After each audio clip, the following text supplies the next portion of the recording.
Seperti biasa, karena spoiler episode 170 sudah tayang, mari kita bahas seperti apa alur ceritanya. Mari kita mulai.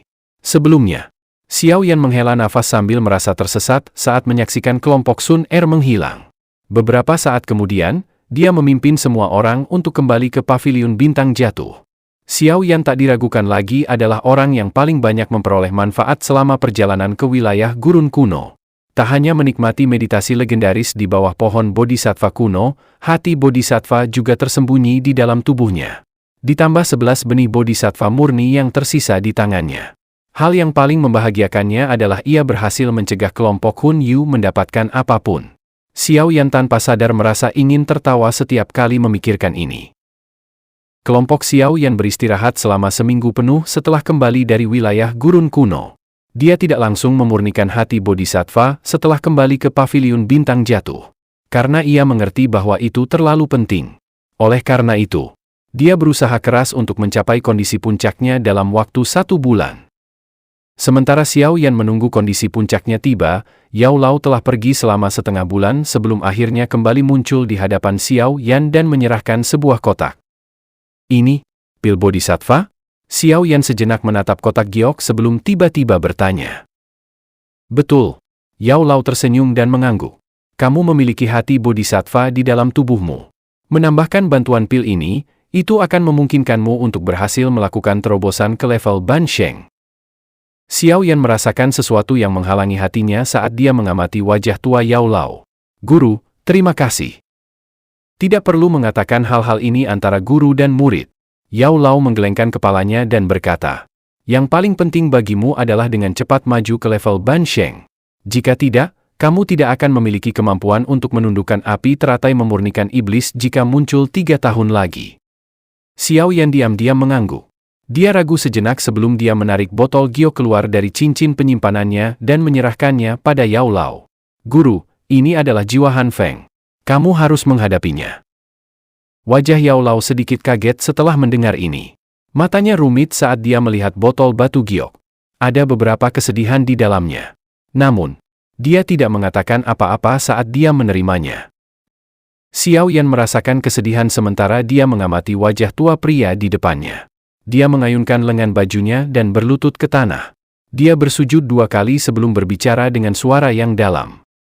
Guru telah mengajar dan merawatku. Kamu adalah guruku dan seperti ayah bagiku.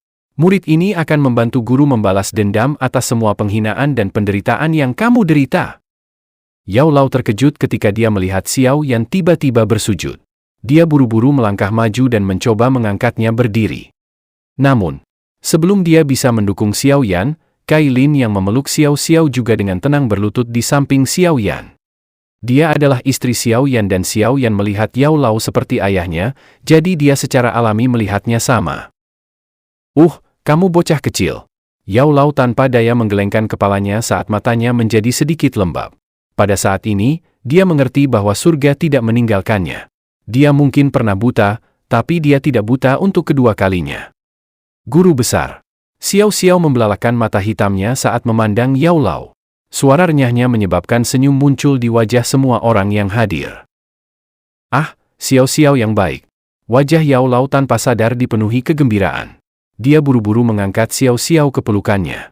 Setelah itu, dia melihat Xiao Yan dan Cai Lin dan tertawa. Cepat bangun. Tulang tuaku ini hanya memiliki beberapa pemikiran acak. Kalian berdua sudah cukup tua. Jangan bilang bahwa kalian takut aku akan bunuh diri. Xiao Yan tersenyum setelah mendengar kata-kata ini. Dia berdiri dan membantu Cai Lin untuk berdiri.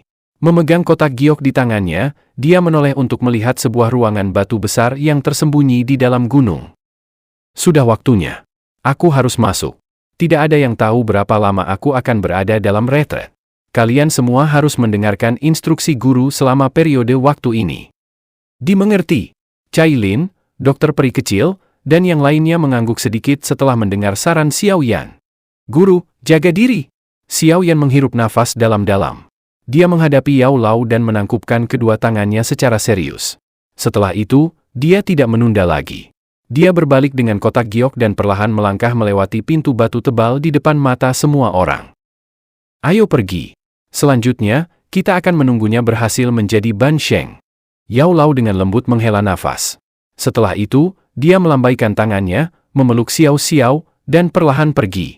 Namun, tidak satu pun dari mereka mengharapkan bahwa retret ini akan memakan waktu 2 tahun penuh.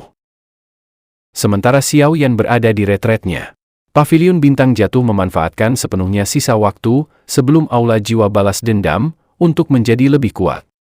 Banyak para ahli bergabung dengan Paviliun Bintang Jatuh setelah berita Yao Lao yang dapat memperbaiki pil Bodhisattva menyebar.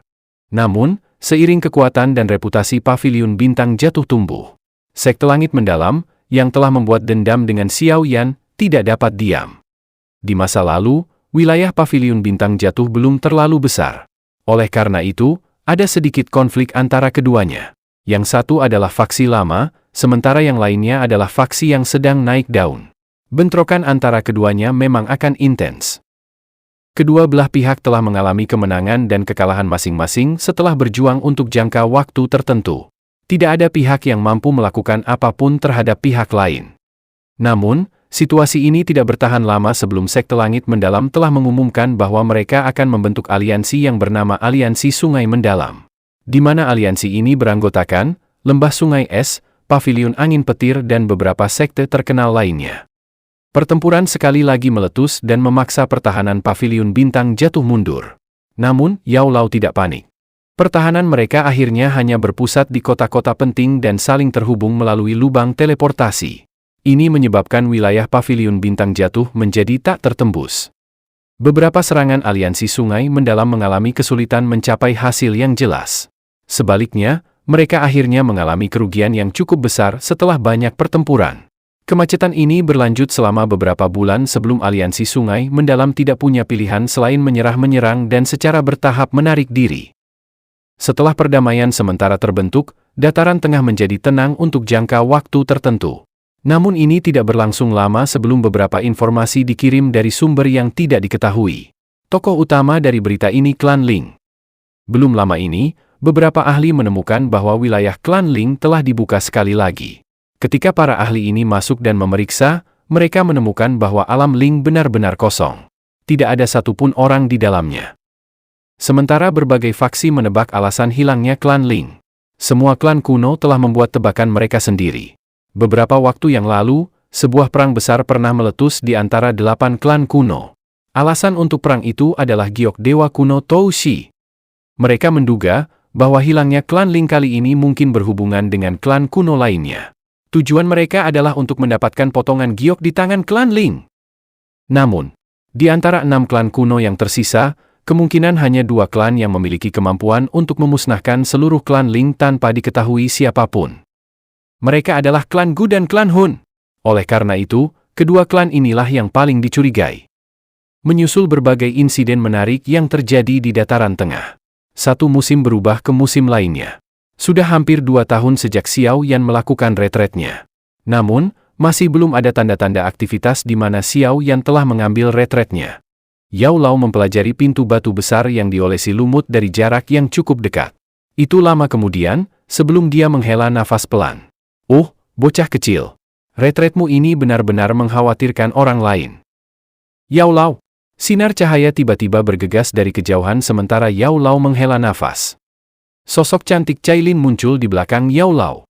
Selama 2 tahun ini, kekuatan Cailin telah meningkat dari Douzun Bintang 5 ke Douzun Puncak. Apakah ada yang salah? Yao Lao menoleh setelah melihat Cailin muncul. Dia bertanya dengan heran. Mata Cailin yang cantik menyapu pintu batu di kejauhan.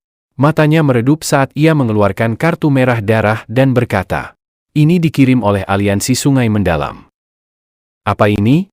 Yao Lao mengerutkan kening. Ia menerima kartu itu dan membukanya. 3 kata besar berwarna merah tua langsung terbaca oleh matanya. Deklarasi perang. Setengah bulan dari sekarang, Aliansi Sungai Mendalamku akan tiba di Paviliun Bintang Jatuh. Kita akan bertarung dan melihat siapa yang lebih kuat. Pemenangnya akan mendapatkan semuanya. Mereka benar-benar berinisiatif untuk datang ke Paviliun Bintang Jatuhku? Sungguh arogan. Sepertinya iblis tua Tianming tidak bisa lagi menahan diri untuk tidak campur tangan. Yao Lao menyipitkan matanya dan tertawa dingin. Aliansi Sungai Mendalam telah diam selama lebih dari setahun. Kali ini, mereka tiba-tiba mengeluarkan tantangan. Sepertinya mereka pasti merasa percaya diri untuk melakukan ini. Kita harus berhati-hati. Cailin menyuarakan pendapatnya. Yao Lao sedikit mengangguk. Dia mengerti dalam hatinya bahwa bukan karena aliansi Sungai Mendalam tidak mau, melainkan mereka tidak ingin mendorong paviliun bintang jatuh terlalu jauh. Namun kali ini, mereka berani mengeluarkan tantangan pertempuran, bahkan mereka menggunakan markas paviliun bintang jatuh sebagai lokasi tantangan. Keluarkan perintah untuk memanggil semua tetua yang tidak sibuk dengan tugas penting. Selain itu, perintahkan para tetua yang menjaga kota-kota penting untuk sangat berhati-hati selama periode waktu ini dan untuk berjaga-jaga terhadap serangan diam-diam oleh aliansi Sungai Mendalam. Tangan Yao Lao dengan lembut mengusap undangan di tangannya. Ia melanjutkan dengan suara berat. Selain itu, kirim beberapa mata-mata untuk mengumpulkan informasi di dalam aliansi Sungai Mendalam. Kita harus tahu mengapa orang-orang ini tiba-tiba memiliki keberanian untuk maju. Dimengerti. Cailin mengangguk kecil. Ia telah mengeluarkan semua perintah ini ketika menerima kartu tantangan. Setelah penampilannya selama 2 tahun ini, Cailin yang sekarang sangat dihormati di paviliun bintang jatuh. Semua orang menyadari statusnya. Ketegasannya yang kejam adalah sesuatu yang bahkan tak tertandingi oleh beberapa pria. Selama periode waktu ini, tingkat kewaspadaan di paviliun bintang jatuh akan ditingkatkan ke titik tertinggi. Yao Lao tertawa dingin. Aku ingin melihat trik apa yang akan dimainkan oleh iblis tua Tianming itu. Cailin mengangguk sekali lagi. Mata indahnya tak kuasa menahan diri untuk menatap pintu batu yang tertutup rapat. Ia bertanya dengan lembut. Apakah masih belum ada aktivitas darinya? Yao Lao sedikit terkejut. Ia mengangguk pelan dan menatap mata Cailin yang agak redup. Tidak perlu khawatir. Tidak akan terjadi apa-apa padanya. Menurut dugaanku, dia akan segera berhasil keluar dari retretnya. Cailin tertawa getir. Ia telah mendengar kata-kata ini cukup sering selama 2 tahun ini. Ayo pergi. Masih banyak hal yang perlu kita lakukan untuk bersiap. Aliansi Sungai Mendalam datang dengan niat jahat. Yao Lao melambaikan tangannya. Setelah itu, ia berbalik dan perlahan pergi. Mata indah Cailin menatap pintu batu. Sesaat kemudian, ia akhirnya menghela napas, berbalik, dan mengikuti Yao Lao. Namun, tak seorang pun merasakan lumut di pintu batu besar itu bergetar tak lama setelah mereka berdua pergi. Sebuah garis kecil tiba-tiba muncul di pintu batu. Waktu berlalu dengan cepat. Hari yang dinyatakan pada kartu tantangan perlahan-lahan tiba. Di sebuah gunung yang sangat tinggi, di mana aula utama paviliun bintang jatuh berada. Pada saat ini, banyak orang berdiri di sana. Yao Lao berdiri dengan tangan di belakangnya di tengah alun-alun. Matanya tenang. Cailin, dokter peri kecil, Qing Lin dan beberapa tetua tamu berdiri di belakangnya. Alam bintang telah memasuki keadaan siaga tinggi. Beberapa murid yang lebih lemah telah dipindahkan dan sebagian besar tetua telah dipanggil kembali. Cailin dengan lembut melaporkan. Semuanya sudah siap. Kita hanya menunggu aliansi Sungai Mendalam untuk datang. Yao Lao mengangguk. Dia baru saja akan berbicara ketika matanya mengeras. Dia melihat pintu masuk ke alam bintang dan samar-samar berkata, "Mereka ada di sini." Detik berikutnya, sebuah lubang besar perlahan-lahan robek di pintu masuk alam bintang. Aura mengerikan secara brutal dibebankan. Pada saat yang sama, tawa samar yang dipenuhi dengan kegelapan dingin bergema. "Yao Chen, sudah bertahun-tahun sejak terakhir kali kita bertemu. Bagaimana kabarmu?" Yao Lao perlahan mengangkat kepalanya. Matanya melihat tempat pemimpin dari kelompok besar. Sosok manusia berjubah kelabu gelap berdiri di langit di tempat itu. "Iblis tua Tianming, tidak disangka kamu masih hidup. Bahkan seseorang sepertimu, yang hanya memiliki jiwa tersisa, dapat dihidupkan kembali. Bagaimana bisa aku mati dengan mudah?" Sosok manusia berjubah abu-abu tersenyum. Suaranya tenang saat dia berbicara.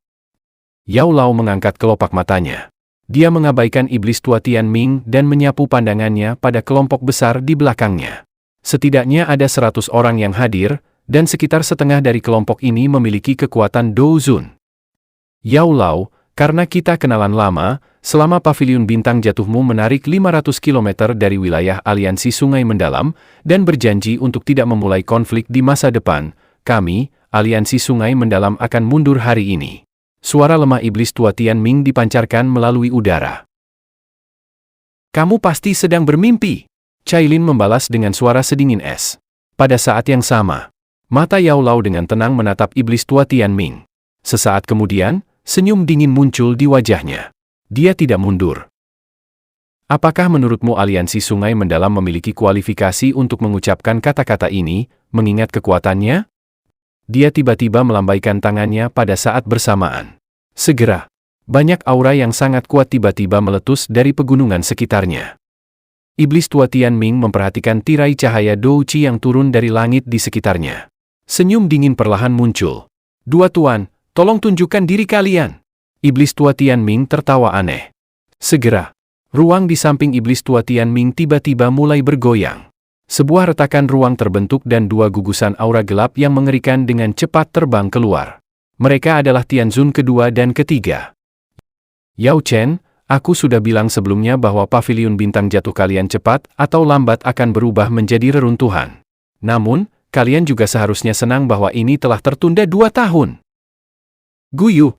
Ekspresi tegang melintas di mata Yao Lao setelah mendengar tawa aneh ini. Dia perlahan mengepalkan tangannya di balik lengan bajunya. 2 bansheng.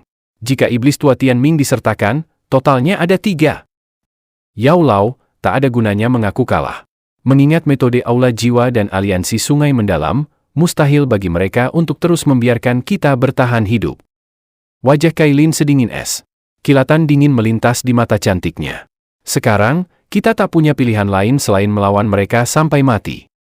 Para ahli paviliun bintang jatuh di sekitarnya menatap Yao Lao dan menunggu keputusannya. Yao Lao menghela napas pelan. Sesaat kemudian, dia mengangguk. "Kalau begitu, ayo, kita lawan mereka." Ekspresi ganas muncul di wajah Yao Lao setelah ia mengucapkan beberapa kata terakhir itu.